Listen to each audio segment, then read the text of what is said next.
Mesdames et Messieurs, cher public, j'ai l'immense plaisir de vous accueillir ce soir à l'occasion de la conférence donnée par Metin Arditi, alumni de l'EPFL et célèbre écrivain.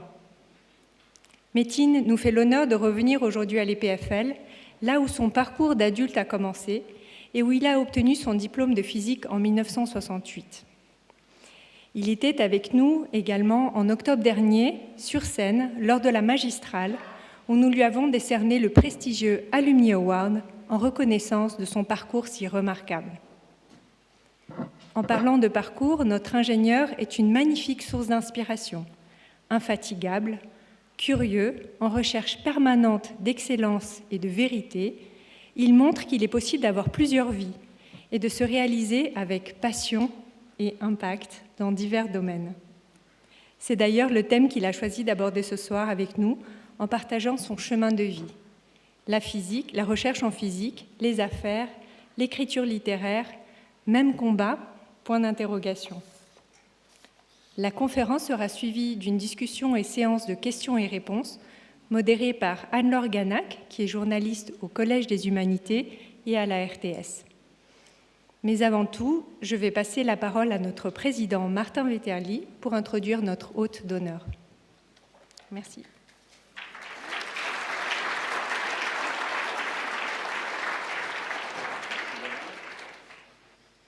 Merci beaucoup Léla. Mesdames et messieurs, bonsoir. C'est un immense plaisir d'accueillir Metin Arditi aujourd'hui. Vous l'aurez compris, je suis un fan de Metin, un fan de ses œuvres littéraires, mais aussi de son parcours très riche et très multidisciplinaire et absolument unique, je pense, parmi nos alumni. Et c'est pour ça que, entre autres, nous lui avons décerné le Alumni Award. Alors, en quelques mots, ça a déjà été évoqué par Leïla dans son introduction. Il est physicien d'abord, il est écrivain, il est philanthrope, il est homme d'affaires, il a eu plusieurs vies en parallèle et il a eu beaucoup de succès dans tous ces domaines. Il est arrivé en Suisse de Turquie. Il était dans un internat à Podé qui est dans l'Est lausannois, alors qu'il avait 7 ans. Ça reviendra dans un de ses romans, qui n'est pas un roman, qui est une œuvre autobiographique, j'y reviendrai.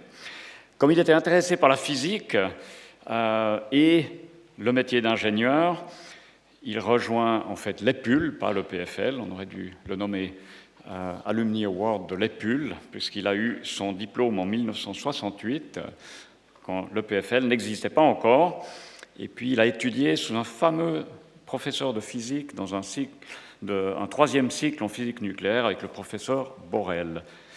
À la suite de ça, il a fait un MBA à Stanford et il a commencé comme consultant chez McKinsey.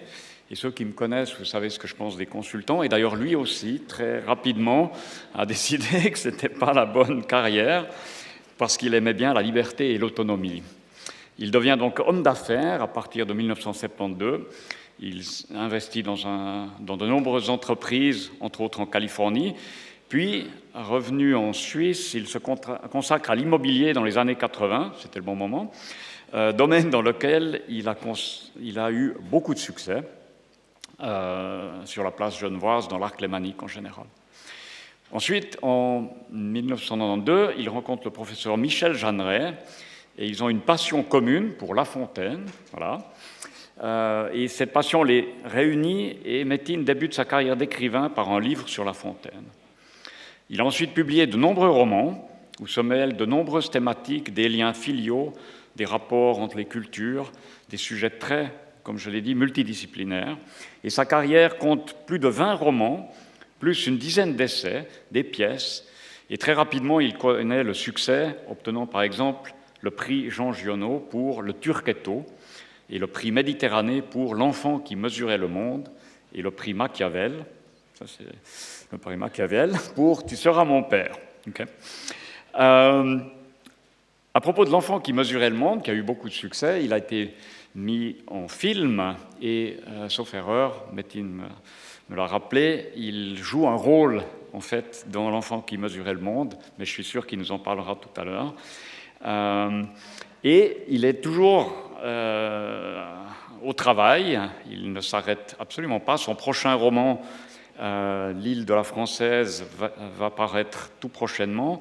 Comme je l'ai dit, L'enfant qui mesurait le monde va sortir sur les écrans. Et puis il y a encore 2 livres qui sont prêts à être publiés dans les 2 années qui viennent. Je vois qu'on peut encore faire plein de choses, même après avoir réussi toutes ces choses-là. Alors, j'ai eu le plaisir, j'ai dit, je suis un fan, j'ai eu le plaisir de lire plusieurs livres de Metin, j'ai essayé de me souvenir. J'en ai retrouvé 3. Le premier, c'était La fille des Louganos, c'est le premier livre que j'ai lu, que j'ai adoré tout de suite. Ensuite, j'ai lu Mon père sur mes épaules, qui est une autobiographie très intéressante avec laquelle j'ai eu pas mal de résonance. Metin peut deviner pourquoi. Et puis, j'ai aussi lu quelque chose qui est très très beau, c'est le dictionnaire amoureux de la Suisse, donc quelqu'un qui nous vient de Turquie et qui nous explique la Suisse. J'ai vraiment adoré ce morceau de littérature. Et puis, j'en ai encore plusieurs dans ma bibliothèque, mais ça attendra, je pense, la fin de mon mandat à l'EPFL. Mais ça arrive tout bientôt, donc je pourrai bientôt m'y mettre, Metin, avec plaisir. Parallèlement à sa fabuleuse trajectoire d'écrivain, Metin s'investit comme philanthrope à travers la Fondation Arditi, qu'il a créée en 1988. Les projets soutenus œuvrent pour la paix, les arts, la culture ou encore l'éducation, y compris ici à l'EPFL, et j'aimerais le remercier pour sa générosité. Il soutient entre autres un prix pour le meilleur travail de master en architecture, et j'ai eu le plaisir de faire partie du jury pendant un certain nombre d'années, de voir les meilleurs travaux de master en architecture et de sélectionner celui qui reçoit le prix Metin Arditi. Citons encore son investissement auprès de l'UNESCO en tant qu'ambassadeur honoraire, et ainsi que ses 13 années de présidence de l'Orchestre de la Suisse romande, un des orchestres excellents d'Europe, et encore bien d'autres investissements que vous pouvez voir, qui est très exhaustif, et je vais m'arrêter là. Mais durant toutes ces années, en dépit de toutes ces activités, Metin Arditi est resté très proche de l'EPFL, son alma mater, en tant que professeur, artiste en résidence, membre du conseil culturel et membre du conseil stratégique de l'EPFL. Et j'aimerais remercier Metin pour son engagement pour notre école. Donc c'est un honneur pour nous de lui avoir remis en octobre dernier l'Alumni Award, lors de la magistrale, la grande célébration des diplômes à l'EPFL.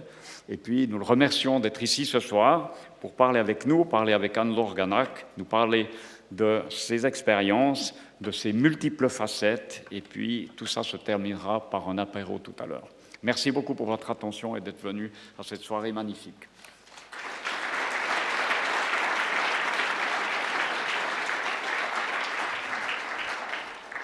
Merci Martin.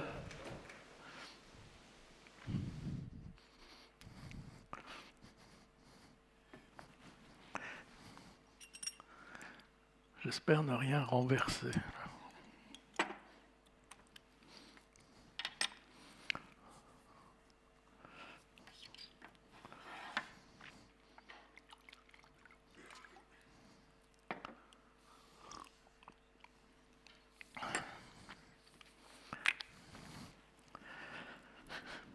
Merci infiniment, Martin, Leila, de m'avoir invité.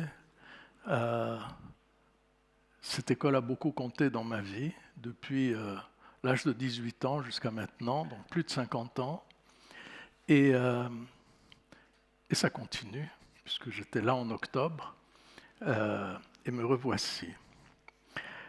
Alors je vais essayer de raconter 2 ou 3 épisodes pour essayer d'en tirer une forme d'enseignement. Je dis ça avec beaucoup de précaution.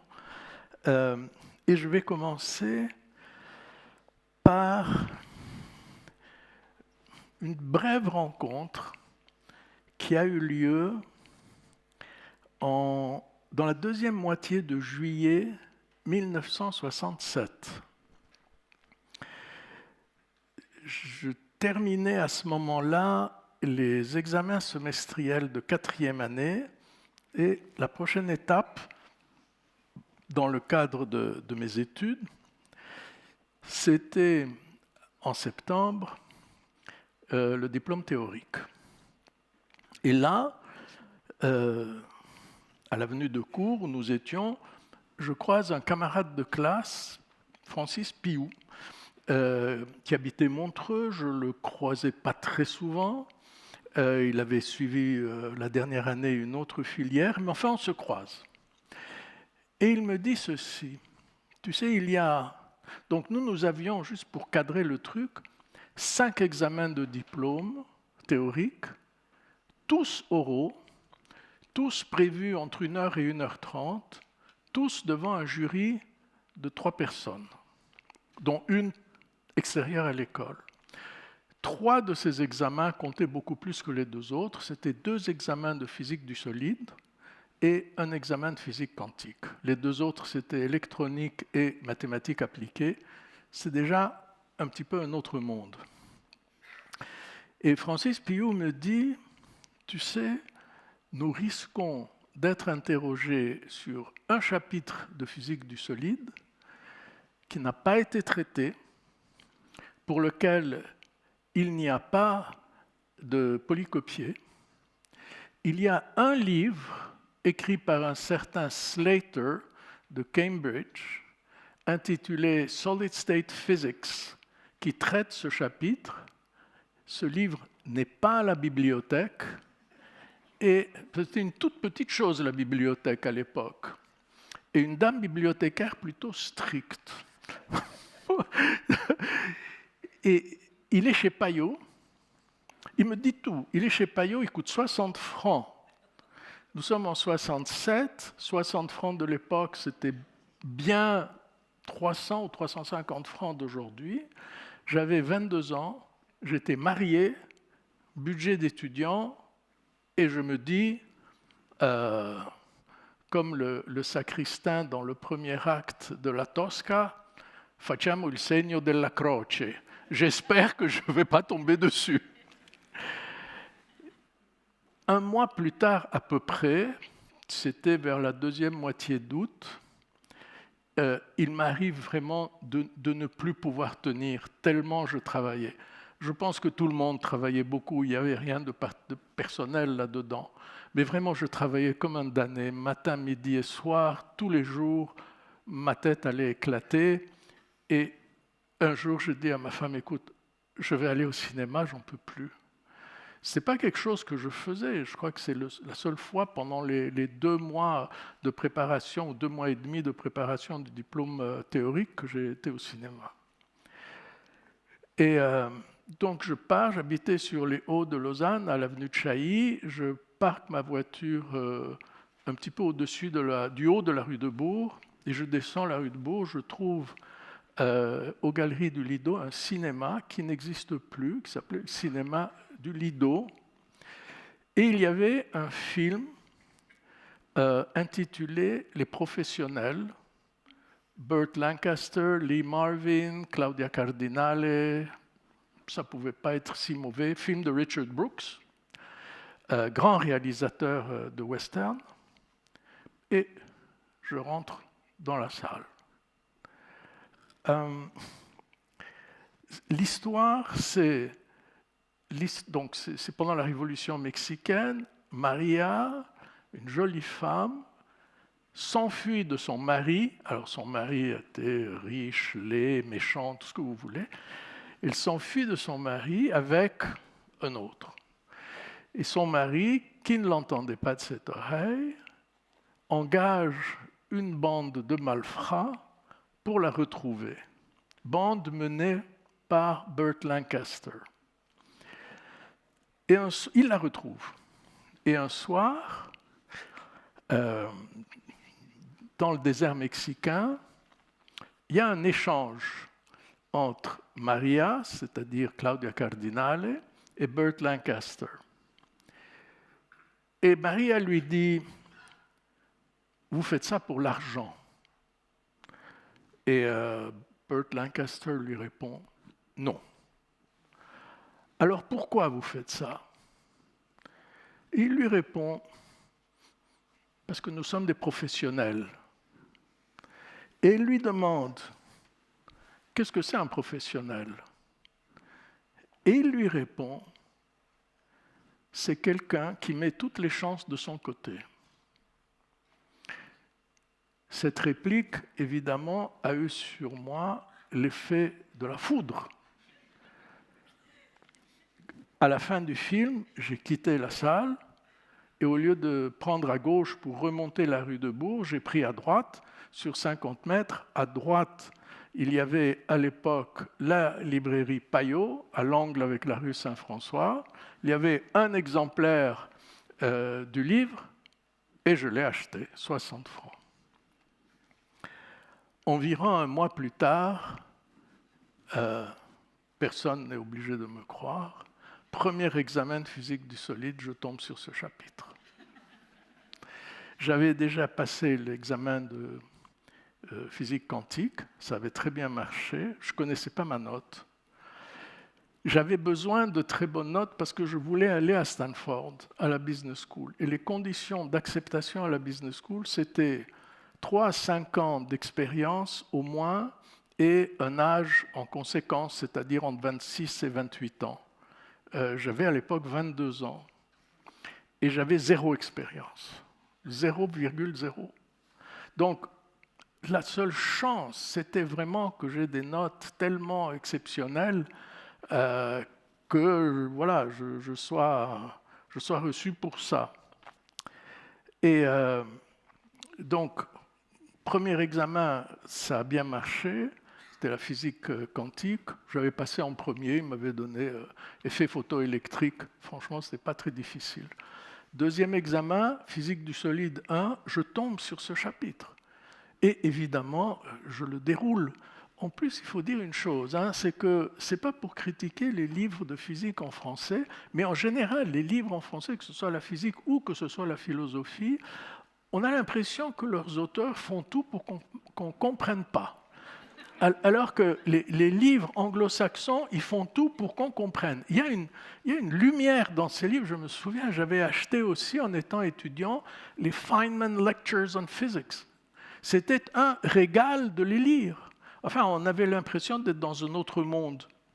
En physique théorique, je suivais les cours du professeur Stuckelberg. Je n'étais pas sûr s'il les donnait en français ou en allemand. Vous voyez, en plus, c'est un autre monde. Et donc, je tombe sur ce chapitre, je le présente. Voilà, dans les termes, le texte était en anglais, mais ce n'est pas très compliqué, dans les termes dans lesquels je l'avais lu, et à l'évidence, je vois que les trois experts, les 3 membres du jury, sont très contents. Physique du solide 2, je me présente à l'examen, je tire une question, je ne me souviens plus de la question, mais enfin, c'était une question qui avait été traitée, et je présente la réponse à la question, ça prend le temps que ça prend, je dirais correctement, pas un travail de génie, mais enfin correctement. Et là, il se passe quelque chose qui fait tout basculer. Le professeur Chocard de l'Université de Genève, qui était l'expert externe, me pose une question. Et il me dit, est-ce que vous pouvez démontrer ce théorème? Et à ce moment-là, comme vous pouvez imaginer, un mélange de fatigue, de stress, d'angoisse, de tout, j'ouvre la bouche. Je me vois encore ouvrir la bouche pour lui dire « Monsieur le professeur, en cet instant, je suis capable de démontrer rien du tout. » Mais je reste bouche ouverte parce qu'il y a quelque chose d'autre qui se passe devant moi. Il y a le professeur Borel, Jean-Pierre Borel, qui se tourne sur sa droite et qui murmure quelque chose dont je ne me souviens pas verbatim ce qu'il a dit, mais je sais ce qu'il a dit en substance. Il a dit, vous l'avez vu ou tu l'as vu l'autre jour, l'air de dire, tu ne vas pas l'emmerder avec ça, quoi. Il est trop bon pour ça, quelque chose dans ce goût-là. Et puis il se tourne vers moi et dit, merci monsieur, et je pars. Et j'avais eu 9,5 en physique quantique, 10 en physique du solide 1 et 10 en physique du solide 2. Ça ne s'était jamais vu. Donc voilà, c'était un petit peu Noël en septembre. Et évidemment, grâce à ça, et vraiment que grâce à ça, j'ai été reçu à Stanford. Et donc ce film, Les Professionnels, et cette phrase de Burt Lancaster, c'est quelqu'un qui met toutes les chances de son côté, ne m'a pas quitté. À ce moment-là, j'ai donc quitté la physique. Ai-je bien fait? Je pensais à l'époque oui, parce que franchement, je me disais, la vie de labo, c'est pas pour moi. C'était quand même une vue assez à court terme. Je pense que c'était pas juste ce que j'ai pensé, parce que évidemment, quand on est très jeune, on est dans les labos plus que dans un auditoire, plus que dans des réunions avec des professeurs, plus qu'entouré d'étudiants. Et je pense que j'aurais tout à fait... J'aimais beaucoup la physique.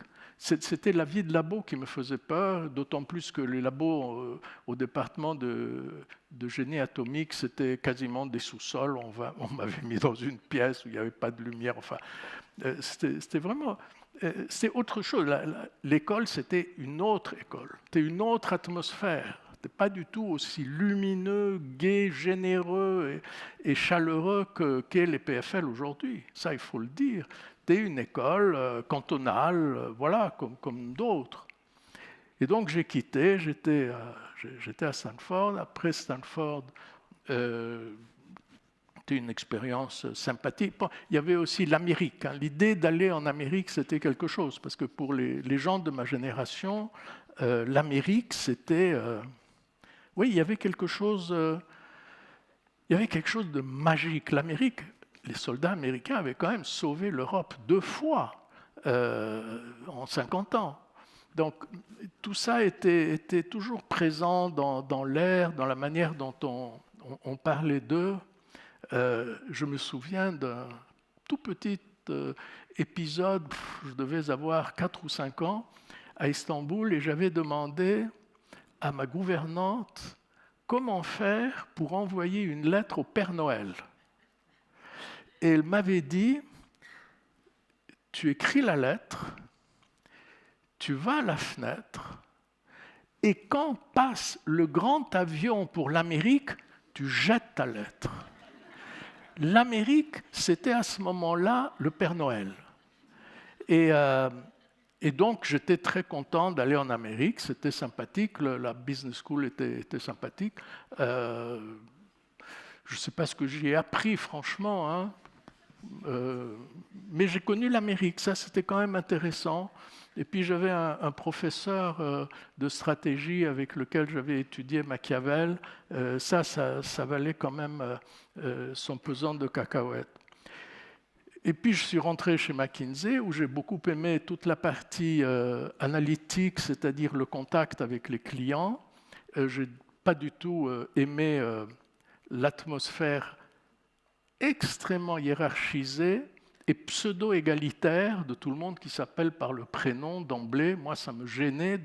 J'arrive à 25 ans à Zurich et je dis « Hello, sir » au patron du bureau de Zurich et il me dit « My name is John ». OK. Il fallait s'y faire.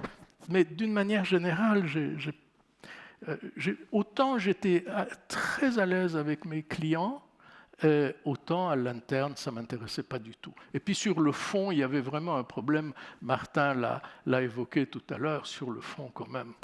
Avoir 25 ans, être catapulté dans des grandes boîtes où les dirigeants ont 50 ou 60 ans et leur dire ce qu'il faut faire, c'est quand même un peu fort de café. Mais bon, je suis resté 2 ans, je m'étais dit, et on disait souvent à l'époque, McKinsey, c'est une deuxième business school. Je suis resté 2 ans, jour pour jour, d'un 7 juillet à un 7 juillet. Et puis, je savais que de toute façon, je n'étais pas fait pour travailler dans un groupe, grand ou moyen. Et donc, j'ai créé mon entreprise. Et pendant 12 ans, j'ai fait du commerce international. J'ai gagné ma vie très correctement. Mais enfin, pas non plus, comme on dit, nothing to write home about. C'était pas des affaires stratosphériques, mais je gagnais très correctement ma vie. Mon problème était que, au fil des ans et en développant mes affaires, en particulier des affaires alimentaires, j'avais à peu près 150 collaborateurs, et franchement, je détestais être patron. Je n'étais pas fait, et j'ai compris à 40 ans, il faut être bête, mais quand même à 40 ans, en plus, après avoir fait une business school, j'ai compris à 40 ans qu'entre être un manager, c'est-à-dire un patron, et être un homme d'affaires, il y a un océan.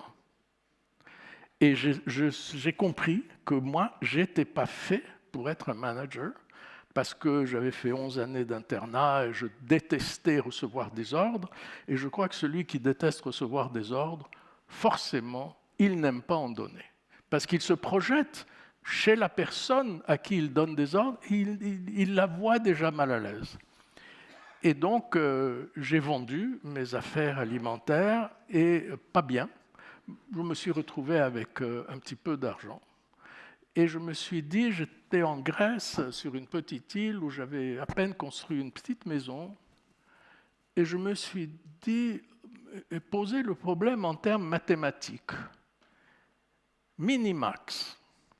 Minimax, c'est-à-dire un double extrémum.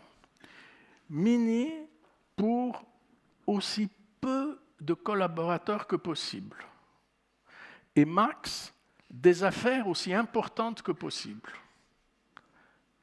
Quelle était la réponse à ce problème? L'immobilier. L'immobilier, vous pouvez acheter la moitié de la planète, si vous avez les moyens, en ayant une secrétaire et un bon notaire. Maintenant, après, il s'agit de gérer, mais la gestion, le juridique, l'architecture, tout cela peut être distribué à des spécialistes, à des professionnels. En particulier en Suisse, ça marche très très bien. Il y a des régies qui sont très bien équipées, qui sont très sérieuses. Et donc, j'ai commencé une vie pas d'agent, je n'ai jamais voulu être un agent, toujours un principal, comme on dit en anglais, soit j'achetais des immeubles et je les travaillais pendant longtemps, soit des terrains, et je souffrais jusqu'à ce que je puisse obtenir des autorisations. Et donc, j'ai fait ça. Le lien avec l'école polytechnique me manquait parce que j'avais arrêté d'enseigner. Le lien me manquait et donc en 1988, j'avais 43 ans, j'ai créé ma première fondation. Le premier contrat a été signé dans les vignes de Lutry, chez Bernard Vitault, qui était à l'époque le président de l'EPFL. Et j'ai comme ça gardé, mais aussi, donc je donnais des prix aussi à l'Université de Genève, et comme ça j'avais un contact régulier avec des institutions où l'on réfléchit, où l'on discute, et ça m'apportait beaucoup. Et puis, l'immobilier marchait vraiment très très bien. Ça, je dois dire que c'était de la folie, franchement.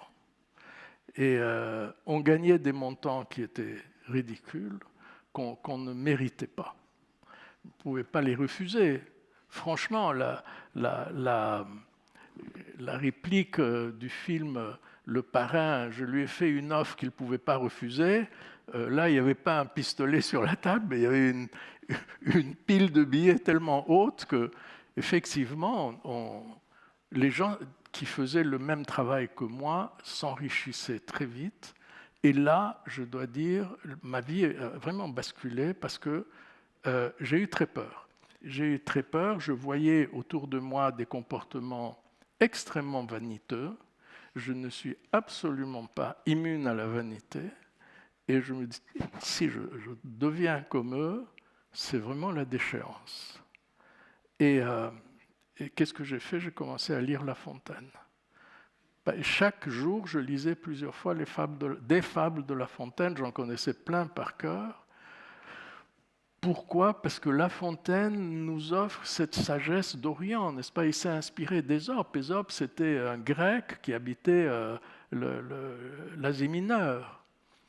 Et donc, voilà, La Fontaine me ramenait, n'est-ce pas, quand quand il dit, par exemple, il y a cette fable extraordinaire, la fable du héron, que chacun connaît, et puis le héron dédaigne moi, une carpe, moi le héron, un brochet, enfin, voilà, il fait le vaniteux. À la fin, il a un petit vermisseau de rien du tout, et l'estomac vide, et l'apologue de la fable est extraordinaire. Il dit « Les plus accommodants, ce sont les plus habiles ». Et ça m'avait vraiment frappé. Et combien de fois, vraiment combien de fois, j'étais bien dans les affaires, mais je n'étais pas quelqu'un qui aimait négocier à mort et serrer la vis. Je détestais ça. Mon père m'avait toujours dit une chose en allemand, c'était un très bon commerçant, et il me disait toujours « Leben und leben lassen », vivre et laisser vivre. Et comme c'est intelligent, parce que si vous suivez cette règle, alors les gens reviennent vers vous pour faire des affaires. Et ils n'ont pas le sentiment que vous les avez humiliés, ce qui est pardonnez le mot, la plus grande connerie qu'on peut faire dans les affaires, c'est d'humilier quelqu'un en le tordant parce qu'il n'a pas la possibilité de refuser. Je n'ai jamais fait ça. Et donc, il y avait ces comportements complètement fous, et je me réfugiais dans La Fontaine. J'avais les fables sur mon bureau. Je les lisais tous les jours, et je ne faisais aucune affaire sans ouvrir le livre des fables et en lire une au hasard. Je me disais, qu'est-ce qu'elle me dit, cette fable ?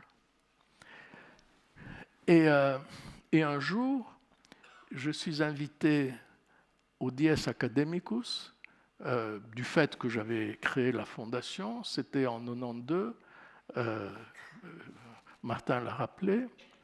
Et puis à cette époque, l'Université de Genève remettait 7 doctorats honoris causa, un par faculté. Puis j'étais invité au dîner qui suivait, et il y avait 7 grandes tablées au CMU à Genève, sur les hauteurs, et à chaque tablée, un des nouveaux docteurs honoris causa. Alors je cherche, évidemment que je ne faisais pas partie d'eux, je cherche ma place, je la trouve, j'attends patiemment, debout, les mains sur le dossier de la chaise, un gentil garçon et tout. Et puis il y a un monsieur qui vient à côté de moi, que je ne connaissais pas, et qui me dit « Est-ce que vous êtes notre docteur honoris causa ?» Et pour une raison bizarre, je lui réponds par les 2 premiers vers de la fable intitulée « L'âne et le petit chien », « Ne forçons point notre talent, nous ne ferions rien avec grâce ». C'était parce que l'âne voyait le petit chien qui recueillait les caresses de tout le monde, et puis lui, il a essayé avec ses gros sabots, évidemment, ça ne fonctionnait pas. Je dis donc ces deux vers à mon voisin de gauche, qui éclate de rire. C'était Michel Jeanneret, spécialiste mondial de La Fontaine, professeur dans un tas d'universités au monde, de Stanford à Harvard, de Genève à la Sorbonne, au Collège de France. Et c'est le début d'une amitié. Quelque temps plus tard, il m'invite à faire une présentation, un colloque sur La Fontaine. J'en fais une, ça marche bien. C'était vraiment la présentation du lecteur, du simple, on dit, honnête homme. Simple citoyen qui lit au premier degré ce que lui apporte la fable. Et puis, une chose en amenant une autre, je fais un livre de cela, et puis un deuxième livre, donc le premier c'était Mon cher Jean, le deuxième, j'ai repensé à mes discussions à Stanford avec le professeur Eyring, mon prof de stratégie, et je fais un deuxième essai sur Machiavel, le troisième sur Nietzsche, parce qu'entre-temps, j'avais fait la connaissance de Jeanne Hersch, qui jouera un rôle déterminant dans ma vie. Elle a vraiment complètement modifié ma vie, la philosophe Jeanne Hersch. Je l'ai connue, j'avais 45 ans, elle en avait 80. Les 10 dernières années de sa vie, j'allais très souvent chez elle, avoir des discussions interminables. Je lisais sous son contrôle. Et donc, voilà, j'avais fait un texte sur Nietzsche ou l'insaisissable consolation que je lui avais du reste dédié, et puis un autre sur Van Gogh où j'ai appris enfin ce que c'est à peu près que la peinture, et puis j'ai passé au roman, et voilà. Donc j'avais fait un parcours qui partait de la physique, qui passait par le monde des affaires, qui arrivait au roman avec une grande parenthèse, orchestre de la Suisse romande, et puis aussi beaucoup d'activités philanthropiques, pas seulement en Suisse romande, mais au Proche-Orient, à travers 2 autres fondations, pour resserrer le dialogue entre juifs et arabes, qui continue du reste. Je parle de mes fondations quant au dialogue. C'est un peu compliqué ce temps. Et voilà, j'ai eu beaucoup de chance parce que j'ai pu remettre le contrôle de mes affaires à ma fille aînée, qui s'en est vraiment magnifiquement sortie. Je dois dire quand même qu'à un moment donné, j'écrivais, et j'étais à l'orchestre de la Suisse romande, et j'ai modifié mes activités. J'ai cessé d'avoir des activités de promotion qui nécessitent une présence absolument H24. Et je transformais ma société en société d'investissement, c'est-à-dire en société de patrimoine. C'est quand même beaucoup plus tranquille à gérer. Et donc ça a continué comme ça pendant des années, très, très, très bien, je dois dire, vraiment, j'ai eu beaucoup de chance. Et voilà. Et je me suis posé la question, parce qu'on me l'a posé souvent, pourquoi avoir changé tant de fois mon fusil d'épaule? Et puis, chaque fois, dès la première fois, ça m'a obligé à réfléchir, mais j'ai répondu d'emblée, au fond, c'est assez la même chose. Pourquoi? Quel est le boulot du physicien? Le physicien, il examine la nature, il essaye d'en dégager la vérité. Cette vérité, elle prend la forme d'un modèle. Et donc, il fait son modèle. Et une fois qu'il a fait son modèle, son devoir sacré, c'est d'en chercher un meilleur. C'est le devoir du physicien. L'homme d'affaires crée un produit ou un service avec un peu de chance et beaucoup de travail, ça marche. Et à partir du moment où ça marche, son pire ennemi, c'est son succès. C'est-à-dire qu'il doit remettre en cause de manière continue ce qu'il est en train de faire. Par exemple, voilà, ça c'est une montre, il développe une montre. À partir du moment où elle marche bien, il lui est interdit de se reposer sur ses lauriers. Sinon, il se fait dévorer par la concurrence. Alors, il se peut que le travail qu'il ait à faire ne consiste pas à chaque fois à réinventer la roue. Je prends un exemple. La montre Rolex, la plus courante, Oyster, en gros, on la voit, c'est la même depuis 50 ans, un succès absolument incroyable. En réalité, de manière permanente, Rolex est en train d'améliorer sa montre. Élargir la gamme, améliorer la technique, la production, le design, il ne se repose pas une seule seconde. C'est le cas de le dire. Et le problème principal de quelqu'un qui fait, par exemple, de l'immobilier.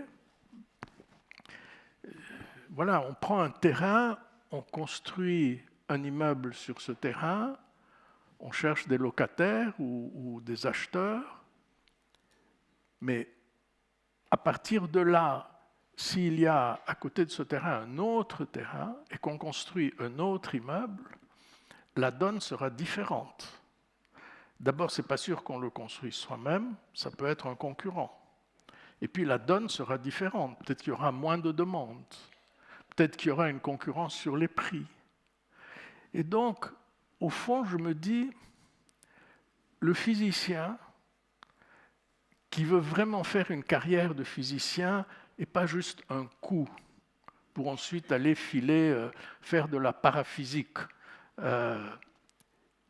L'homme d'affaires, ils sont confrontés exactement au même problème, c'est-à-dire à la nécessité de chercher la vérité de manière perpétuelle. Cette vérité, elle est évolutive, et jamais là, entièrement et pour toujours. Si je parle maintenant du travail de l'écrivain, j'ose le dire, c'est encore pire. C'est encore pire. Pourquoi? Parce que qu'est-ce que c'est qu'un roman? Un roman, c'est des personnages. Ça commence là et ça finit là. Et ces personnages, il faut les écouter. C'est difficile parce qu'ils ne parlent pas, mais il faut les écouter quand même. Écrire, c'est écouter. Écrire, c'est essayer de comprendre l'âme humaine. Mais qui comprend l'âme humaine si ce n'est le bon Dieu? Personne d'entre nous. Donc, on est constamment en train d'essayer de s'approcher d'une vérité du personnage.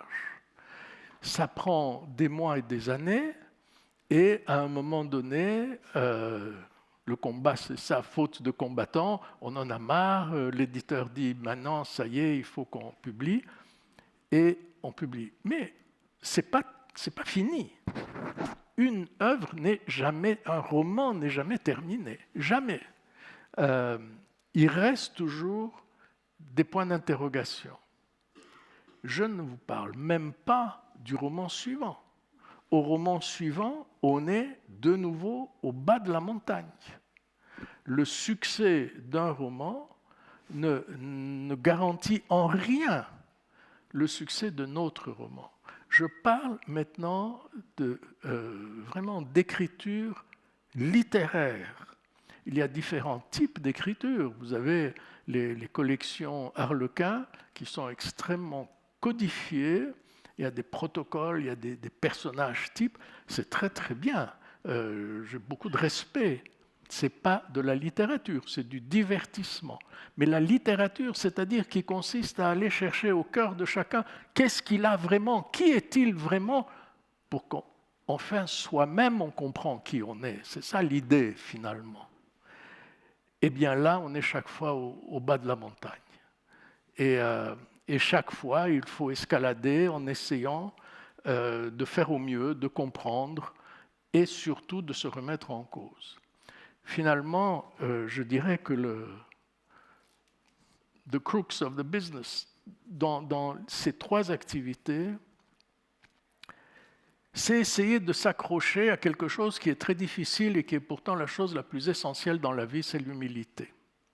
Et l'humilité nous fuit.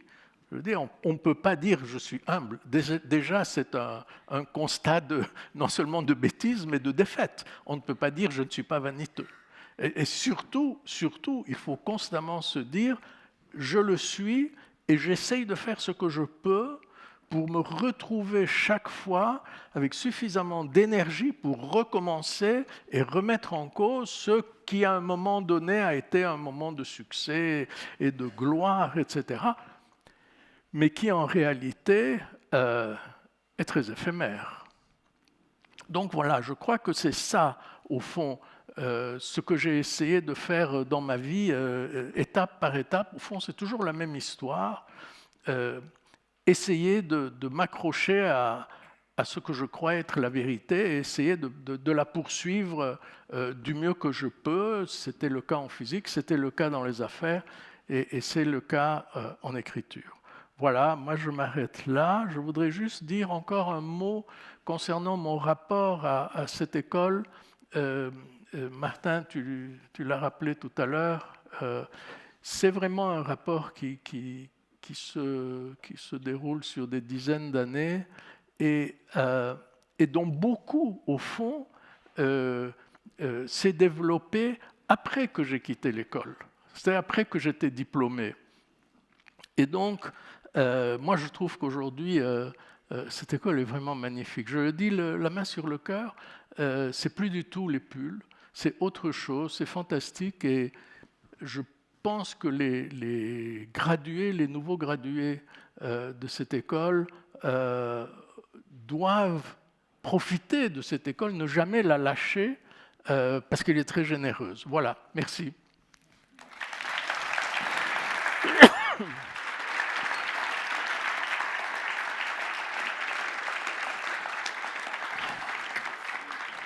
Merci Martin Vetterli. Non, parce que j'avais ensuite une question, mais il est ici.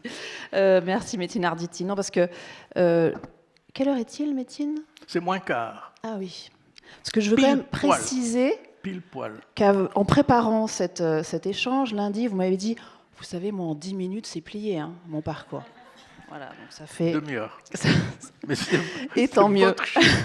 C'est votre chiffre. Bon. Donc, dans quelques instants, vous pourrez poser toutes les questions que vous souhaitez, évidemment, à Metin Arditi. On va d'abord faire un bref survol de votre actualité, d'où mon lapsus, puisque j'ai une très bonne nouvelle, Monsieur Martin Vetterli. Son nouveau roman est disponible depuis quelques jours, donc vous pourrez l'ajouter désormais à votre bibliothèque. L'île de la Française, apparu la semaine dernière chez Grasset. On va tenter de résumer cela. On est en Grèce, on est au début des années 50, donc post-guerre, guerre civile aussi, donc dans une île très, très frappée par ces difficultés-là. Et il y a une Française, photographe, dont la fille disparaît et aidée par une jeune locale, tout juste rentrée dans un monastère, elle va tenter de retrouver cette fille. Il va y avoir des histoires. Je sais qu'il y en a qui ont déjà lu le livre qui pourraient le résumer encore mieux. Mais voilà, donc il va y avoir aussi des histoires d'art. L'art est toujours de la partie avec vous, Metin. Et un rapport au corps aussi. Ces femmes vont se photographier. Elles vont se découvrir. Elles vont se découvrir. Ce sera vraiment pour elles une sorte d'épiphanie. Le cadre, il faut le rappeler. Donc, début des années 50, la Grèce a vécu la guerre, 39-45, et puis 4 ans de guerre civile épouvantable. 200 000 Grecs tués par des Grecs. Et le pays était exsangue. Il y avait des gens qui mouraient de faim. Comme maintenant à Gaza, des gens meurent de faim. Il y avait des gens qui mouraient de faim. Il n'y avait pas sur tout le territoire grec un carré de sucre. La viande, on n'en parlait pas.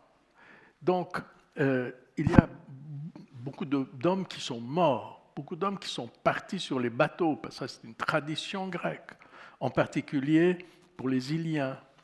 Donc, il y a beaucoup de filles qui n'ont pas où trouver une assiette de soupe et rentrent au monastère.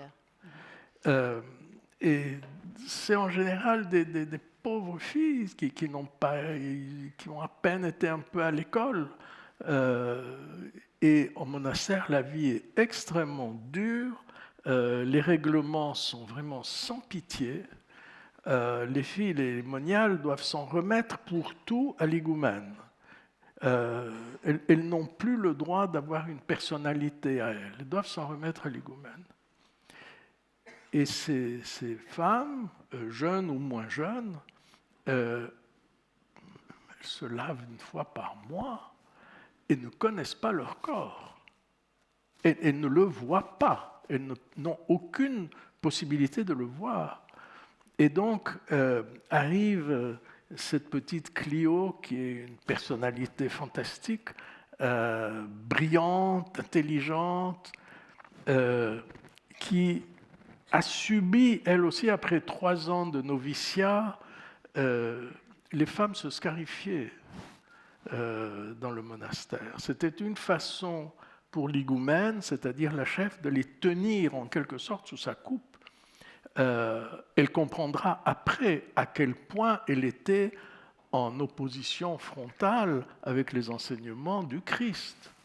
Il a fallu qu'elle retourne à la lecture des épîtres de Paul, et en particulier l'épître aux Corinthiens, la première épître aux Corinthiens, pour comprendre que non, le corps, on l'aime, on le traite bien parce qu'il appartient à Dieu. Et donc, voilà cette petite qui aide la Française pendant qu'elle a perdu sa fille, elle cherche sa fille. La Française lui apprend la photographie un petit peu en faisant une projection de sa fille sur cette petite Clio. Et puis elle lui donne un petit appareil, Alpa, développé, ça c'est vrai, développé par un Suisse, un fou de petite mécanique de la région de Valorbe, qui en a fait une série. Et le petit appareil, elle le glisse dans sa robe et elle va faire des photos des moniales. Et petit à petit, ces moniales se défont. La petite Clio ramène les films à la Française, à Odile, qui les développe. Elle les ramène ensuite, elle ramène les agrandissements au monastère. Et ces femmes se découvrent. Et elles sont heureuses. Et bon, non pas des corps, disons, de mannequins. Elles ont le corps qu'elles ont. Mais... N'en dites pas trop, il faut les laisser acheter le livre. Si vous en dites trop, ils ne vont pas acheter le livre. Non, mais c'est surtout... Non, il n'y a pas de photo de... mais ça, il ne fallait pas le dire, justement. Ce qui est intéressant, c'est que ce qui se passe dans ce monastère, c'est l'arrivée d'un air de liberté. Et voilà, toute foi n'a pas à être doloriste. C'est ce que la petite Clio dit aussi, jette, parce qu'elle est vigoureuse à l'higoumène. Toute foi n'a pas à être doloriste. Ce n'est pas pour qu'on souffre que le Christ a souffert. Et donc, ces femmes, tout à coup, se mettent à prier avec plus d'entrain, à chanter leurs psaumes avec plus de joie. Elles sont heureuses. Elles ont une foi beaucoup plus simple, plus transparente. Et malgré tout, ça se terminera assez mal. Voilà. Mais en tout cas, c'est l'occasion de parler de la foi, parce qu'elle est très présente dans vos romans, pas seulement, je vois dans vos chaussettes. Ah oui, c'est des chaussettes de cardinal, mais malheureusement, en dernière minute, je n'ai pas été retenu. Voilà. Vous auriez pu avoir les chaussures rouges. Là, on passe directement à... J'en ai, mais je les ai laissées à Là, c'est le pape. Donc, rouge, donc, oui, rouge. Voilà, outre vos chaussettes, la foi est présente dans vos romans. Vous n'avez pas vu mes boutons de manchette? Alors, c'est le Christ? Eh bien, en personne. Ah, dites donc ça vient d'un magasin à Plaka, dans le quartier d'Athènes, où il y a des magasins pour les membres du clergé. Et ma femme, qui est orthodoxe, mais qui n'est pas pratiquante, passait devant un jour, elle a trouvé ça très beau. Et c'est vrai que c'est très beau. C'est de l'émail peint, et elle me les a offerts, et je les ai acceptés de tout cœur. On peut rappeler, Metin Arditi, que vous êtes né juif dans une famille laïque, dans un pays majoritairement musulman, élevé par une gouvernante que vous adoriez et qui vous adorait, qui était très catholique, qui vous emmenait à l'église. C'est pas étranger tout à fait à la gouvernante, ça, hein, franchement, oui. Et non plus, je pense, dans tout ce que vous nous avez dit juste avant, où on entend ces valeurs qui sont quand même très empreintes de chrétienté. Tout à fait. D'accord. Quelle place est-ce que la foi, les religions, même si vous dites souvent que vous n'êtes pas croyant, que vous n'êtes pas pratiquant, on commence à douter, surtout avec vos chaussettes et vos boutons de manchette. Maintenant, on doute encore plus. Quelle place est-ce que la foi et la religion... Je ne sais pas trop. Moi, j'avais tout à l'heure, pardon de le dire, j'avais une interview à Genève avec une journaliste du journal Le Temps. Le Temps sort un magazine, vous savez, chaque 15 jours, donc je vais avoir un cover story là, fin avril. Et bon, je lui ai expliqué que il y a presque 30 ans, 29 ans, donc, au printemps 95, c'est fou quand même, j'ai eu ce qu'on appelle un cover story avec le magazine Bilan. À l'époque, le magazine Bilan sortait une fois par mois et c'était toujours en couverture l'homme du mois. Il n'y avait pas de femme à l'époque. Je ne sais pas comment on faisait pour se reproduire, il n'y avait pas de femme. Donc, le journaliste était Philippe Lebet. Je ne sais pas si on a parlé de religion. Vraiment, je n'en ai pas le souvenir. Et lui était très croyant. Lui était, voilà, très, très bon journaliste, très grand croyant. Et je le vois, il m'avait suivi, c'était une autre époque. Hein, les journalistes pouvaient s'investir dans leurs articles autrement. C'est un message là que vous nous envoyez donc à la profession. Je suis en train. Peut-être. Et pas à vous. Malheureusement, le système est ainsi fait. Et après un mois, je me souviens, il me quittait. Il sortait de mon bureau à Genève. Il était sur le palier. Il avait appelé l'ascenseur. Il se tourne vers moi et il me dit: vous êtes plus chrétien que 99% des chrétiens. Pourquoi me le dit-il? Je ne sais pas. Mais au fil du temps, c'est vrai qu'il y a beaucoup de gens qui me disent, Martin avait dit tout à l'heure qu'il avait lu en premier La Fille des Louganis. C'est vrai que dans La Fille des Louganis, il y a des épisodes qui se passent dans un monastère, et en particulier une homélie du père Cosmas. Et le père Georges Tsetsis à Genève, l'a lu. Et il m'a dit, c'est impossible que vous ne soyez pas chrétien. Bon, écoutez, moi j'accepte tout ça avec beaucoup, beaucoup de bonheur. Je trouve que c'est magnifique. Voilà. Vous avez Alors pourquoi, ça je dois dire aussi, pour être un peu moins modeste, hein, si c'est possible. En fait, il y a quelque chose, n'est-ce pas, à partir du moment où dans un roman, vous introduisez le religieux, eh ben, les sujets prennent l'ascenseur. Ça, c'est sûr. C'est comme ça, c'est vraiment un phénomène mécanique. Vous introduisez un personnage qui est un prêtre, qui est un rabbin, et automatiquement, vous êtes obligé de suivre le mouvement. Et en suivant le mouvement, vos pensées prennent la verticale. Voilà. Oui. Vous êtes allé jusqu'à raconter quand même la vraie vie du bâtard de Nazareth, le monsieur qui est sur vos boutons de manchette. Vous nous racontez sa vie dans le livre Le bâtard de Nazareth, qui est donc sorti il y a pile 1 an. Vous avez un étrange rapport à la foi quand même, puisqu'il y a un livre à venir qui est un dictionnaire amoureux du péché. Oui. Alors justement, je comptais sur vous pour m'aider un petit peu à... volontiers. Lequel vous voulez qu'on développe alors? Je vous ai repéré, je dis, elle va m'aider sûrement, elle va me raconter des trucs, quelques entrées. Alors le dictionnaire amoureux du péché, c'est vrai que... Lequel est votre préféré de péché? Lequel préférez-vous? Non, écoutez, ici on est dans une école polytechnique. Donc avant de trouver une solution à un problème, il faut bien poser le problème. Là, vous ne le posez pas bien. Le problème, c'est d'aimer le concept du péché. C'est-à-dire que sans péché, en 2 mots, sans péché, on ne pourrait pas vivre ensemble. Il faut bien sûr des limites. Le péché était initialement une sorte de code civil ou code pénal. C'était pour garder des limites. Tu ne tueras point. Voilà.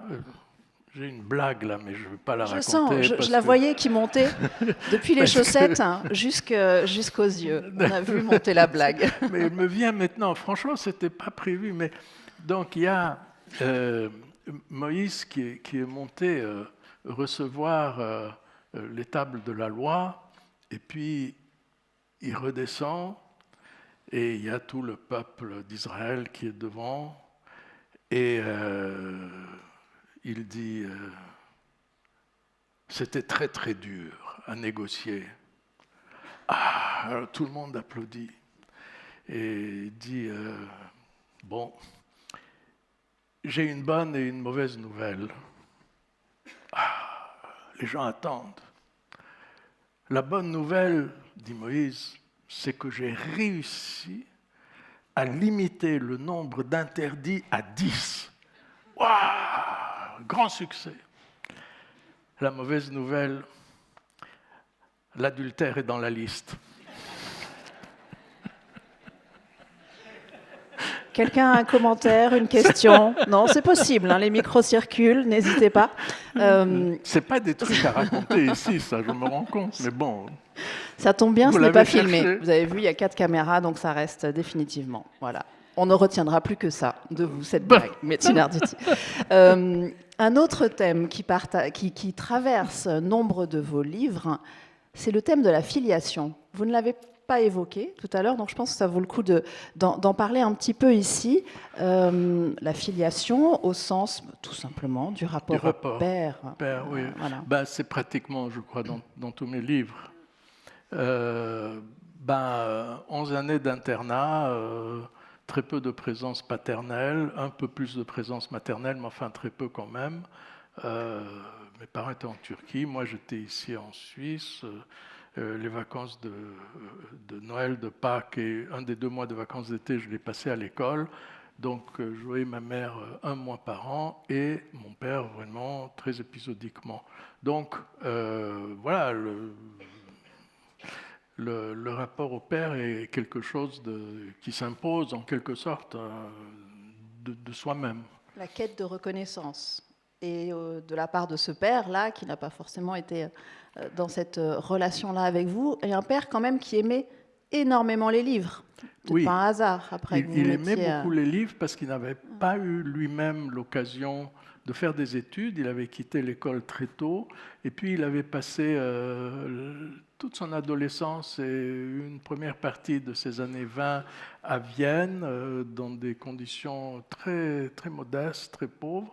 Et disons, là où il avait été vraiment accueilli et là où il avait été heureux, et c'était ces années, je crois, les plus heureuses, c'était au sein du Parti socialiste. Parce que je dois dire, sans vouloir ouvrir un débat politique, que les partis socialistes, à l'époque, ce n'était pas comme les partis socialistes aujourd'hui. Comme les journalistes. Donc, c'était vraiment des gens qui étaient très accrochés à la culture, qui allaient au théâtre, faire la claque, racontait qu'il allait faire la claque, comme ça il avait des places gratuites, qui lisaient énormément. Le rêve de tous ces gens, c'était d'être des intellectuels, et c'était Vienne, et c'était pas n'importe où. Et donc c'est vrai qu'il avait une grande admiration et une grande affection pour la culture. Ça, c'est vrai. Et à propos de filiation, il y a aussi des pères de substitution dans votre parcours. Oui. On ne les a pas tous évoqués. Moi, je pense à une personne qui a été évidemment une figure majeure à l'EPFL, ou les PUL plutôt, c'est Bernard Vitault, qui a été votre... Aussi, oui, effectivement, parce qu'il a été, il l'a dirigé jusqu'en en 92. Notre relation a continué. Oui, c'était un rapport très fort avec Bernard Vitault. Donc, votre professeur de physique. C'était mon professeur. J'étais son assistant, j'étais son diplômant, j'étais ensuite son étudiant au 3e cycle de génie atomique. Et puis j'étais chargé de cours quand il était pas encore professeur, mais ensuite également quand il était, pas encore président, mais ensuite quand il était président, il était mon témoin de mariage, et vraiment, la dernière fois que je l'ai vu, c'était à quelques petits jours de sa mort au CHUV. Il est mort chez lui. Oui, c'était quelqu'un dont j'étais vraiment très proche. C'était un type formidable. Vous lui demandiez conseil dans votre vie intime. Je dis ça il y a aussi des étudiants ici, donc on peut avoir cette relation très personnelle avec ces professeurs. J'avais 21 ans, j'étais en 3e année de physique, et puis j'étais amoureux d'une jeune fille grecque, et à l'époque, on ne cohabitait pas, ça ne se faisait pas. En Suisse, peut-être un peu, mais alors en Méditerranée, jamais.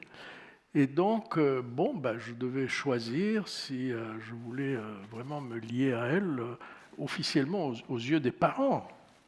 Et se marier à 21 ans quand on est étudiant, ce n'est pas non plus la chose la plus évidente. Et donc, d'autant que qu'est-ce que je connaissais de la vie, si ce n'est les écoles? Je veux dire, je faisais que ça. Et la personne à qui j'ai demandé, c'était Vito. Ce n'était pas mon père. J'étais le voir dans son bureau et il m'a dit, vas-y. Les livres, donc là on survole parce que le temps file, mais il n'y a pas que les livres, il y a effectivement le cinéma, puisque le 26 juin sortira en France, du moins, peut-être ensuite en Suisse, une adaptation de votre roman, L'enfant qui mesurait le monde, roman de 2017 qui a reçu de nombreux prix, et qui est donc réalisé par Takis Kandilis. On est sur une île grecque, il y a 3 personnages, Yanis, jeune garçon autiste, Alexandre, promoteur et immobilier parisien d'origine grecque qui revient pour des raisons dramatiques dans ce pays. Et puis il y a une femme, Maraki. Au milieu de ça, il y a un prêtre, Papa Cosmas, qui est un peu le sage de l'île. Et alors la production nous a offert en exclusivité, en première mondiale, on peut le dire, ici, un court extrait qu'on va regarder tout de suite. Je me tourne vers Vincent à la technique. C'est là. Faut que je bouge là ou pas? Non, c'est bon.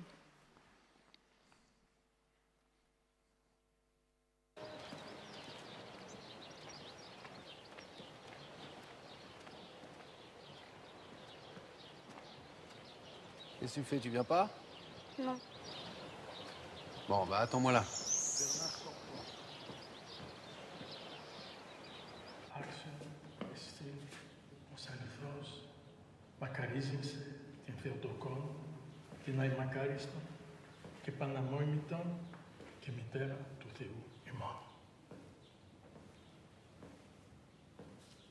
Alexandre, je savais que tu viendrais, même si tu n'es pas croyant. Car tu n'es pas croyant, n'est-ce pas? Pas vraiment, non. Tu es sur une île, Alexandre. Regarde ce que font les marins pour assurer leur embarcation en cas de tempête. Ils l'accrochent en 3 points. Une ancre à l'arrière, 2 ancres à la proue. Ces 3 ancres, Alexandre, Jésus te les offre. Ta première ancre, c'est ton libre arbitre. Qu'a fait le Christ dans le désert? Il a refusé l'offre du malin de dominer le monde. Pourquoi? Pour laisser à chaque homme sa part de libre arbitre. Saisis-toi de la tienne. Ta deuxième ancre, Alexandre, c'est la résurrection. Les 4 évangélistes en donnent une version totalement différente. Pourquoi? Pour que toi et moi comprenions qu'au-delà de ces mots, il y a la vie, Alexandre. Tu es avec moi là? Je pense, oui. Ta troisième ancre, Alexandre, c'est le travail. Trouve-toi une tâche. Je veux que ma fille soit enterrée ici, à Kalamaki. Ces paroles me bouleversent. Tu peux partir tranquille, je m'occupe de tout.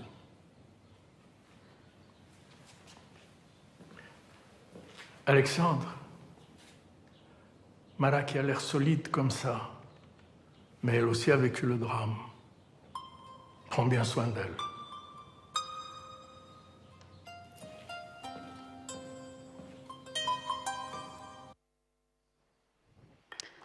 Voilà donc.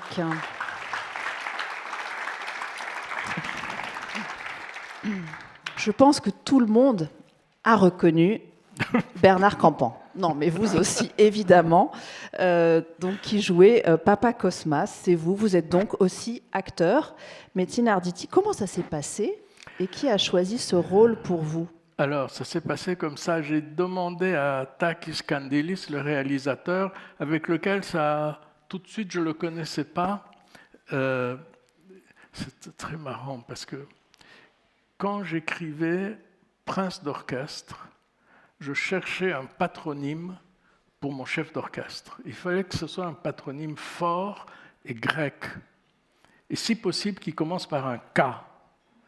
Et un jour, je vois le grand patron des créations, grand patron artistique de TF1, à la télé, c'est Takis Kandelis, ancien réalisateur.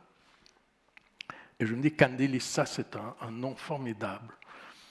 Et mon personnage s'appelait Alexis Kandelis, Alexandre.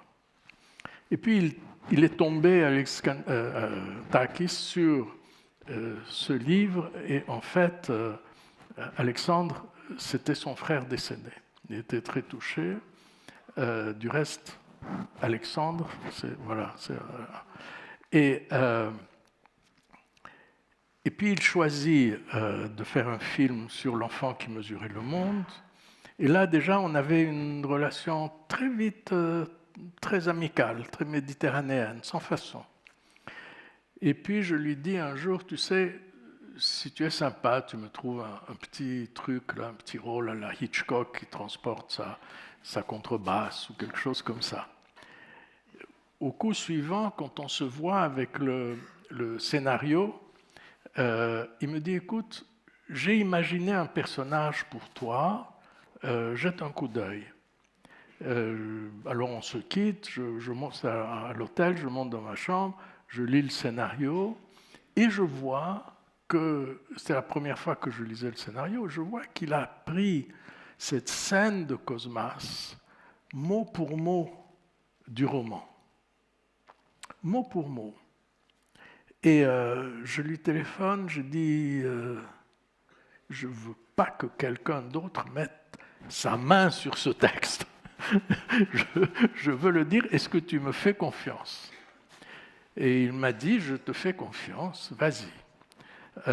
En fait, c'était beaucoup moins simple que ce que je pensais, parce que là, vous avez passé j'ai 5 scènes, dont 3 qui sont importantes, mais les 2 autres sont en grec, avec des mots très compliqués. J'ai beaucoup travaillé. Pendant 2 mois, j'ai répété chaque jour. Pas toute la journée, mais chaque jour, je prenais une demi-heure, en tout cas, et je répétais ça. Et puis voilà, je ne pensais pas que c'était si difficile, parce que moi, j'avais fait beaucoup de théâtre quand j'étais en internat, et alors le cinéma n'a absolument rien à voir. Le théâtre, il y a une ambiance, ça se construit petit à petit. Le cinéma, il y a un plateau. Là, sur le plateau, il y avait 55 personnes. Cette scène-là, c'est 4 heures de tournage, avec je ne sais combien de mouvements de la même caméra.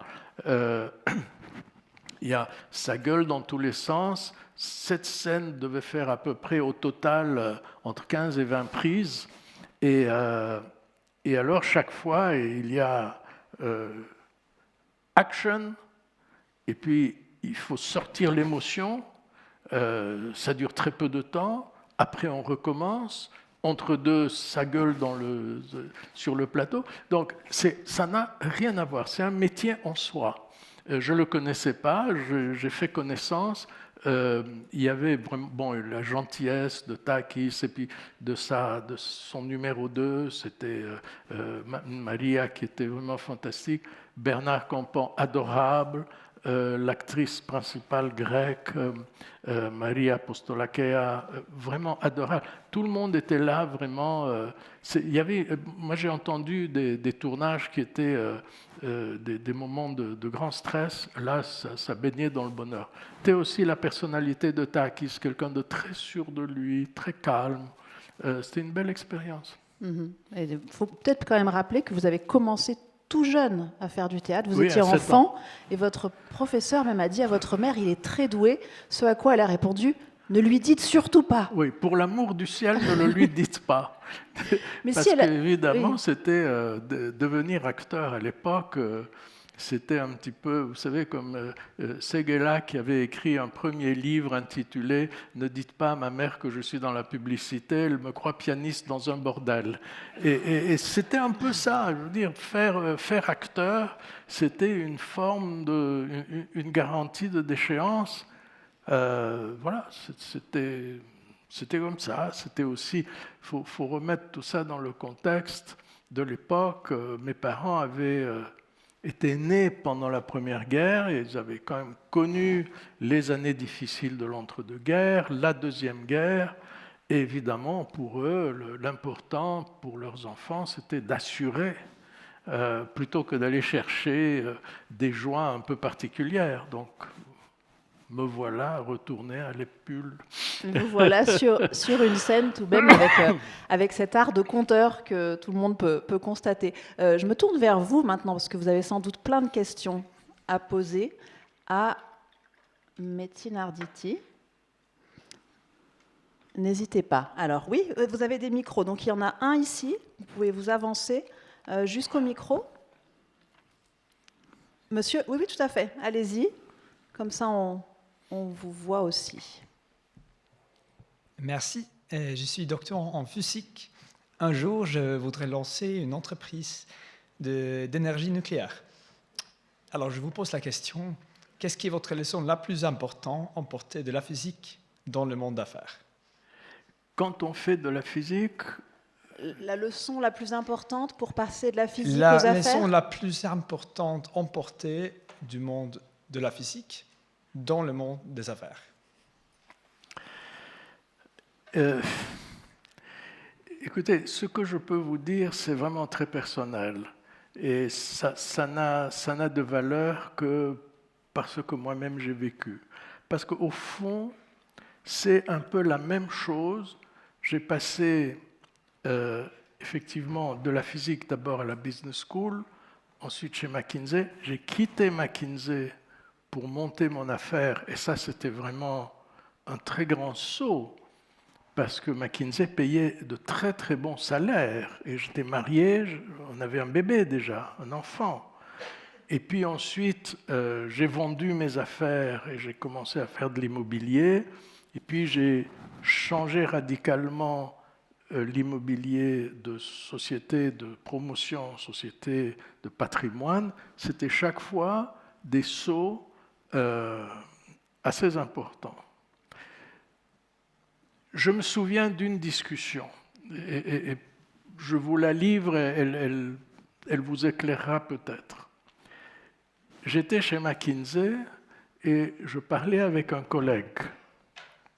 Et je lui disais, je veux partir d'ici, mais évidemment, je ne sais pas très bien comment, parce que ce n'est pas pour aller de nouveau m'engager dans un grand groupe, etc. Alors, ce que je vais faire, je vais réfléchir petit à petit à ce que je pourrais faire, puis rester chez McKinsey jusqu'au moment où je vois qu'il y a quelque chose de concret. Et cet ami m'a répondu, bah, comme ça, tu partiras jamais.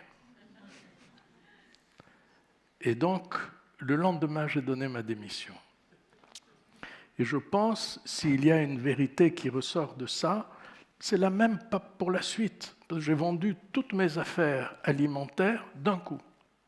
Et il y a 2 ans et demi, j'ai vendu toutes mes affaires immobilières d'un coup. Et bon, tout ça est quand même, je sais, c'est pas dans les books, hein, c'est pas. J'ai vendu toutes mes affaires immobilières d'un coup. C'était quelque chose d'important. Les journaux en ont parlé, ils ont fait les manchettes. Et j'ai tout investi dans une société. Et le banquier qui s'est occupé de ça à Genève, chez Pictet, m'a dit c'est pas ce qu'on lit dans les livres de finance. C'est vrai. C'est très personnel. C'était chaque fois des décisions radicales. Et c'est vrai aussi que pour que quelque chose de difficile marche, vous ne pouvez pas être à cheval, un pied sur un cheval et l'autre sur un autre cheval. C'est pas possible, c'est très risqué. C'est moins risqué de mettre... Vous savez, il y avait cet homme-là qui a laissé son nom à la business school de l'université de New York et qui s'appelait Bernard Baruch. C'était un grand, pas financier, il s'occupait des finances de la ville de New York. C'était quelqu'un.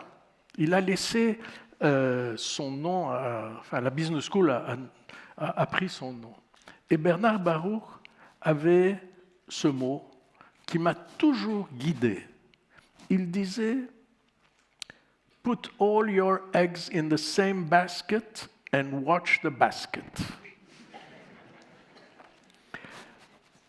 Si vous allez parler avec un gérant de fortune classique, il vous dira « Mais vous êtes fou, mon ami, c'est la diversification qui est importante, la diversification du risque. » La diversification du risque, c'est déjà qu'il y a un risque. Peut-être que l'important, c'est d'éviter qu'il y ait un risque. Alors, si vous êtes près de votre basket avec un fusil à pompe, vous essayez de faire tout ce que vous pouvez pour chasser le risque. Donc, voilà. Est-ce que j'ai répondu à votre question? Oui, merci beaucoup. Je pense qu'il a pris son panier. Qui d'autre aurait une question? Oui, donc le micro est ici. Ah, monsieur. Ah bah.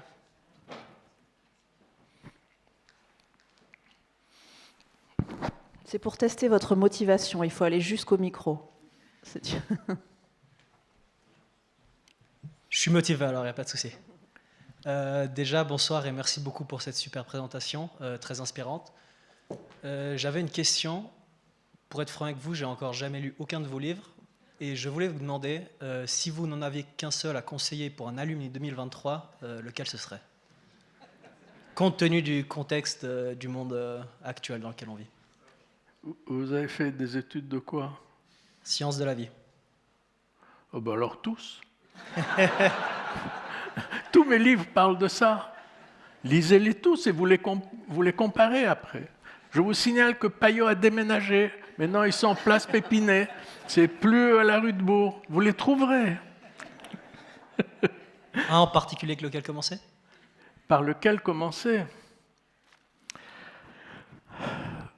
Vous savez, les livres, c'est un peu comme les enfants. On est toujours un peu derrière le chouchou qui est le dernier.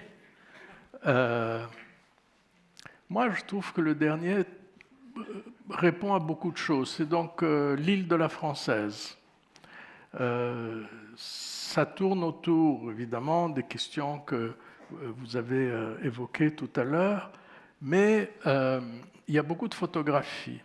La question de la photographie est très intéressante parce que c'est également, ça rejoint tout à fait ce que je disais tout à l'heure, c'est-à-dire que la photographie, c'est une façon de rechercher la vérité chez l'autre. Et le bon photographe disparaît derrière son appareil. Il laisse la place à la personne photographiée. Et donc, si vous voulez, au fond, pour répondre à votre question, quel livre lire? Eh bien, certainement un livre qui ne vous touche pas dans vos études. Vous avez fait des études formidables, c'est bien. Donc, l'intérêt maintenant, c'est de chercher un complément. Et le complément, c'est la compréhension de l'autre, qui est la chose la plus importante. Moi, j'ai eu beaucoup de joie dans cette école. Et j'ai eu un chagrin. Et ce chagrin, c'était que le conseil culturel a été supprimé. Martine, si jamais tu veux, tu peux compter sur moi. Il a été supprimé et je le regrette. Je comprends tout à fait les tensions qui peuvent naître quand il y a des professeurs qui sont des spécialistes éminents, mondialement reconnus, qui luttent parce que les sciences se développent à une allure vertigineuse et on n'a pas assez de 24 heures sur 24 pour se tenir au courant, pour faire des recherches, pour être compétitif. C'est une lutte à mort, la vie d'un scientifique. Alors je comprends quelqu'un qui dit « Oh là là, ils vont nous casser les pieds maintenant avec des trucs un peu fumeux sur les humanités, je t'aime moi non plus, etc. » Vous savez, l'autre jour, je regardais une vidéo de Charlie Munger. Je ne sais pas si ça vous dit quelque chose, Charlie Munger. Charlie Munger était l'associé du plus grand du plus génial des investisseurs américains de l'histoire de l'investissement, qui est toujours vivant, qui est Warren Buffett, le fondateur de Berkshire Hathaway, qui a fait un empire de sa société d'investissement. C'est mon modèle absolu, il est génial. Et Charlie Munger, tout aussi génial. Et Charlie Munger disait, qu'est-ce que je fais, moi, en dehors du temps de mon travail? Je lis des romans. Alors, tout ce qui touche, tout ce qui permet de mieux comprendre l'autre, les autres, leurs passions, leurs limites, leur psychologie, non pas dans le propos de les manipuler, mais de les comprendre, d'anticiper leurs désirs, ça va dans le bon sens. C'est le propre du roman, c'est pour ça que je disais un petit peu à la rigolade, vous pouvez les lire tous. Voilà, si vous lisez L'enfant qui mesurait le monde, vous allez trouver des mathématiques, pas mal de mathématiques. Mais ces mathématiques, par exemple, ma femme les a lues, elle n'y a absolument rien compris, et ça n'a eu absolument aucun impact sur son plaisir de la lecture, parce que, comme dans tout roman, le plaisir est ailleurs. Il n'est pas dans la connaissance, il est dans le mouvement vers l'autre. Alors, voilà, je suis, j'ose le dire, invité d'honneur à un festival littéraire qui aura lieu, je crois, le 6, 7, 8 juin à Genève, le Festival du Lac. Et on m'a dit, écoute, tu as carte blanche, j'aurai une rencontre sur l'île de la Française et une rencontre carte blanche. On m'a dit, qu'est-ce que tu veux? Alors j'ai dit, je voudrais qu'on se retrouve à 4 sur un panel, un modérateur, ce sera une modératrice, moi-même, ensuite une photographe et quelqu'un qui est un spécialiste du christianisme. Pas nécessairement un homme d'église ou une femme d'église, mais un spécialiste du christianisme. Et tout ça pour voir précisément à quel point l'acte photographique le plus vrai, le plus profond, implique un cheminement qui rejoint le cheminement de la petite Clio qui va vivre le reste de sa vie en monastère. C'est ça. Alors, il y aura Aline Kundig qui m'a aidé dans 2 livres, une très très bonne photographe et qui en plus sait mettre des mots là-dessus. Je crois que c'est elle qui a fait la photo qu'il y avait tout à l'heure. Et puis, il y aura, je peux vous le révéler, puisque on a la conférence de presse, je crois, le 10 avril. Il y aura Pascal Critin, le directeur général de la RTS, qui, avant d'être que je connais depuis très longtemps, parce qu'à un moment donné, moi j'étais à l'Orchestre de la Suisse romande et lui dirigeait Espace 2, qui était la chaîne musicale. Avant, il dirigeait les éditions Saint-Augustin à Saint-Maurice, donc il connaît admirablement bien le sujet. Et voilà, on va discuter de ça. Donc tout le propos d'un roman est vraiment la découverte de quelqu'un d'autre, tant au point où elle vous aide vous-même à vous découvrir. Voilà, c'est ça au fond. Merci. Donc on est d'accord, hein, vous les achetez tous. Hein. Très bien, ouais. On aura le budget. Et si je peux me permettre, Metin Arditi, à titre de consolation pour votre plus grand chagrin, la disparition du Conseil culturel, la culture perdue grâce au Collège des Humanités, qui fait un beau travail de ce côté-là à l'EPFL. Très bien. Et les rencontres interdisciplinaires. Oui, autre question. Oui, bonsoir. Dans un système qui vous a été très favorable, le système capitaliste, vous avez eu beaucoup de succès, qu'est-ce que vous changeriez pour assurer sa continuité? Parce que c'est un système qui est quand même en tension, il y a de la contestation, il y a des problèmes environnementaux, il y a les inégalités. quelle révolution vous Je feriez? n'ai pas compris. À quel système vous vous référez? Le système capitaliste, le monde des affaires. Ah. Qu'est-ce que vous feriez pour assurer sa continuité, vous qui le connaissez intimement et qui l'avez fréquenté? Et qui vous dites de gauche. Et qui vous vous dites de gauche. Donc, ouais, ça c'est bon. Ah bon, je n'ai rien dit. Faut faire-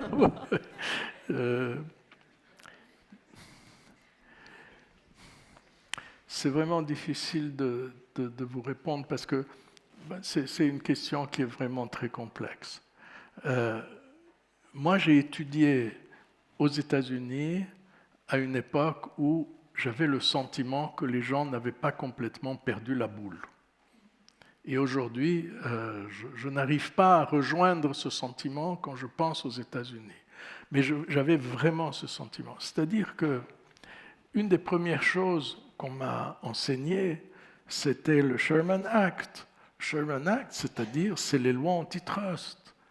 Le fondement du capitalisme, c'est la possibilité qui est offerte à chacun de faire son trou, à chacun d'avoir son aventure personnelle dans le travail, dans les affaires. Et ça va à l'encontre des puissants. C'est ça le capitalisme. Aujourd'hui, le discours social est devenu d'une telle pauvreté que on entend n'importe quelle niaiserie. Et tout à coup, le capitalisme, c'est les grands méchants loups. Les Américains, dans les années, je ne sais plus si c'était 50 ou 60, il y avait... Donc le grand méchant, c'est le trust. Et je vous signale qu'en Suisse, il y avait des trusts bien plus longtemps qu'aux États-Unis. Ça, je peux vous dire qu'une Migros aux États-Unis, ça n'existerait déjà plus, depuis longtemps. Il y avait le trust de la bière. Donc il y avait des tas de défense ici qu'il n'y avait pas là-bas. Et aux États-Unis, lorsqu'il y a eu, chez les fabricants d'ampoules électriques, une entente illicite, il y a des grands patrons qui sont allés en tôle. Donc le vrai système capitaliste, évidemment, il laisse une place au fonctionnement du capital, mais surtout, il garantit à tout un chacun la possibilité d'avoir sa place au soleil s'il y met le travail et la créativité. C'est ça. C'est vrai aussi qu'aujourd'hui, ça prend des proportions vraiment complètement folles, et des gens parlent de ce qu'ils ne connaissent pas. J'ai dans mon dictionnaire amoureux sur le péché déjà écrit quelque chose sur le thème de la spéculation. Parce qu'on parle toujours des spéculateurs, comme si c'était des gens qui avaient un grand couteau en main, qui étaient prêts à égorger tout le monde. Et j'ai entendu des gens parler de spéculateurs immobiliers à bon égard. 25 ans pour faire une promotion, ce n'est pas vraiment de la spéculation. Il y a quelques personnes qui ont joué comme ça le coup. Mais quand on joue le coup, on finit par se tordre le cou. Et c'est ce qui est arrivé à beaucoup de gens à la fin des années 80 à Genève, en tout cas à Paris aussi. Donc le spéculateur immobilier, c'est une vue de l'esprit. Quelqu'un qui fait de l'immobilier de manière sérieuse reste sur ses immeubles, il les travaille. Et puis si après 20 ans ou 25 ans, il les arbitre contre autre chose, c'est son mérite. On parle aussi des spéculateurs en matière première. Alors c'est vrai qu'il y a de la spéculation en matière première. Vous voyez, il y a chaque jour, il y a une certaine quantité de pétrole qui est achetée physiquement ou livrée physiquement, et chaque jour, il y a 10 000 fois cette quantité qui est jouée à la bourse avec des achats de put et de call, avec des options, de hedge funds, 10 000 fois. Il y a des gens qui gagnent, mais il y a une justice immanente. quand quelqu'un gagne un franc, il y a quelqu'un qui perd un franc. Donc, les marchés sont parfaits. Alors, on ne peut pas dire qu'il y a une grande masse de spéculateurs qui se font de l'argent sur le dos des gens. Non. Les marchés sont parfaits.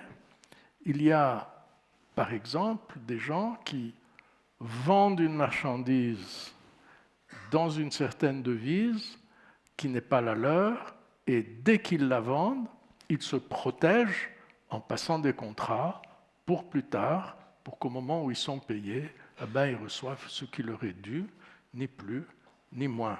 Donc il y a beaucoup de légendes qui circulent autour de ça. On peut dire en conclusion, c'est pas si facile. Voilà, je crois que Leïla veut dire quelque chose. Oui, ce sera Elle se sent abandonnée. La morale de l'histoire façon La Fontaine. Voilà. Hein, ça sera ça. Merci beaucoup. Il y a encore beaucoup de questions, mais il faudra lire les prochains livres de Metin Arditi pour avoir les réponses. Voilà, je pense. Merci. Merci.